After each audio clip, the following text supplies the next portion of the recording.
En Suisse, 90% des zones humides ont été asséchées. Aujourd'hui, de nombreuses espèces vivant dans les plans d'eau sont par conséquent en voie de disparition. Pour restaurer des habitats aquatiques, une association qui a pour mission de protéger les amphibiens, le Karch, aide les particuliers à installer des étangs dans leur jardin. Là, on est en train de faire une creuse d'étang pour notre projet 222 étangs, qui consiste du coup à poser, comme le nom l'indique, 222 étangs dans le bassin genevois, afin de favoriser du coup les amphibiens.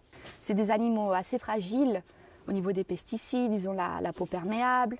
Il y a aussi les prédateurs qu'il ne faut pas oublier, les prédateurs des jardins que nous adorons, mais qu'eux aiment un peu moins, qui viennent les chasser.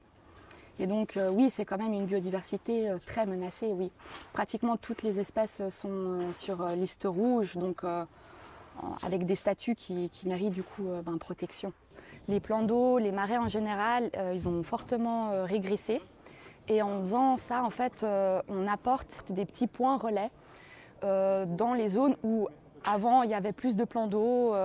Et donc du coup, on essaye un peu de maintenir les populations et de les favoriser du coup. C'est vrai que c'est toujours intéressant d'avoir un grand plan d'eau, mais s'il est tout seul, isolé, il n'y aura que la population de ce plan d'eau et elle pourra pas, du coup, les juvéniles, les jeunes ne pourront pas se disperser autour. Donc c'est vraiment important de créer, comme on est en train de faire ici, ces zones relais entre les différents jardins, on va dire, et entre les différents obstacles qui parfois sont quand même assez nombreux. On favorise cette biodiversité qui est souvent oubliée. L'exemple d'aujourd'hui est très intéressant car on se trouve du coup à côté d'une entité naturelle qui est une forêt, où il y a eu en bordure de forêt déjà des propriétaires qui ont installé deux plans d'eau, un en 2017 puis un au début de cette saison. Et là on est en train de faire du coup un plan d'eau relais. Donc c'est, on va dire, la deuxième zone d'habitation pour un peu continuer du coup le couloir biologique qu'on a commencé. Sachant que dans cette zone-ci, c'est assez particulier, il y a la salamandre.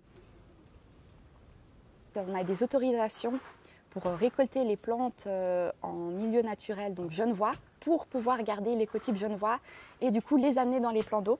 Donc tout ce qui est dans le plan d'eau, vraiment les propriétaires ils s'engagent à ne pas toucher, donc pas amener de plantes horticoles ou quoi qui viendraient d'autres pays. Et comme ça, on favorise aussi cette biodiversité-là genevoise. On est là pour inviter les amphibiens qui viennent toujours tout seuls, on n'amène rien. Mais il faut aussi veiller du coup à ne pas les amener dans des endroits où il y aurait des pièges. Donc ici, il faut vraiment qu'on fasse attention à ça.